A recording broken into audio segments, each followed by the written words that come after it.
Hapa ya mafuriko vyote vilishabomoka, ile mvula ilituia vyote. Mvula ilinyesha mingi ikaleta maji ikatufunika. Après une forte pluie, les eaux ont tout emporté. Chaussures et assiettes, tout a été perdu. Il ne nous reste plus rien. Sa femme à côté, Agnès Tabou, garde encore l'espoir de voir la situation se rétablir rapidement après le passage de cette équipe des humanitaires. Rukangaga est le quartier le plus touché.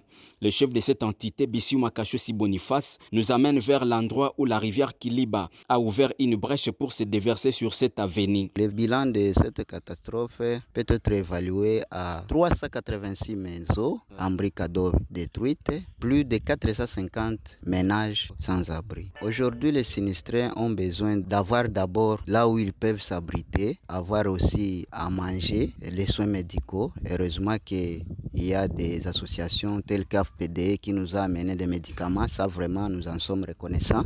La solution durable, c'est de curer d'abord cette rivière et, si possible, construire aussi des murs de soutènement au niveau du quartier Rukangaga pour protéger au moins notre population. Dans un autre quartier, les cimetières de Kiliba étaient rodés. La plupart des tombes ont été ouvertes par cette inondation qui ne s'est pas empêchée de vider les fosses septiques. Au centre hospitalier de Kiliba, les médecins directeurs, Dr Balangalize Moukome Espoir, parlent de 8 nouveaux cas de choléra liés à la catastrophe enregistrée. Kiliba, chaque année, nous avons une épidémie de choléra. Maintenant, cette année, nous allons enregistrer des épidémies. La première de décembre jusqu'en janvier, la dernière semaine du mois d'avril, on a commencé une autre épidémie. Les seuils épidémiologiques ont été 7 cas la semaine. On est à 8. Nous avons lié cette deuxième épidémie avec cette inondation. D'abord, nous avons un problème d'accès à l'eau potable. Même ici à l'hôpital, il n'y a même pas de l'eau. Toujours, il y a des cas de pics de maladies diarrhéiques, c'est beaucoup plus chez les enfants de moins de 5 ans. Problème de latrine, quand vous visitez les ménages, vous allez trouver qu'au moins 20 ménages, vous allez trouver seulement une latrine. La plupart des ménages font leurs besoins au niveau des rivières, au niveau de la brousse,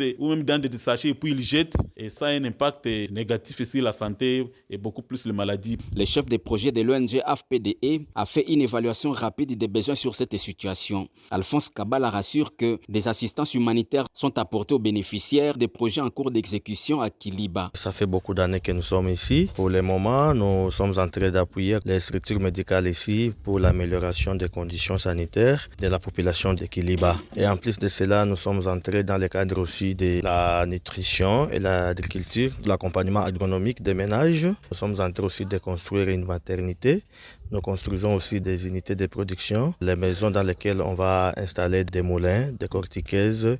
Il y a des hangars aussi qui vont nous servir comme des aires de séchage. Tout ça, c'est pour lutter contre la malnutrition. Pour les coordonnateurs des programmes Afrique et Haïti pour l'ONG allemande Action Médéor, la responsabilité de l'État congolais devrait être engagée à côté des actions humanitaires qui sont envisagées. Emmanuel Limi. J'ai parlé tout à l'heure de Disaster Risk Reduction. On ne peut pas le faire sans que les différents États décideurs puissent justement s'impliquer. Et tel que je connais la région, j'ai toujours plaidé dans cette optique que l'État puisse de plus en plus prendre ses responsabilités.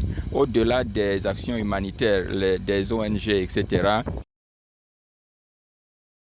Situé à 7 km à l'ouest de Luvungi, au pied des montagnes, Lubarika est une localité à vocation agricole. Le sol est fertile, le climat est favorable à l'agriculture. Cependant, entre les mois d'avril et le mois de mai, des pluies diluviennes ont charrié des grosses pierres avant de détruire les usines artisanales de production d'huile de palme ainsi que de vastes champs de culture se trouvant aux abords de la rivière Nakatale. Mabaye Christophe est cultivateur.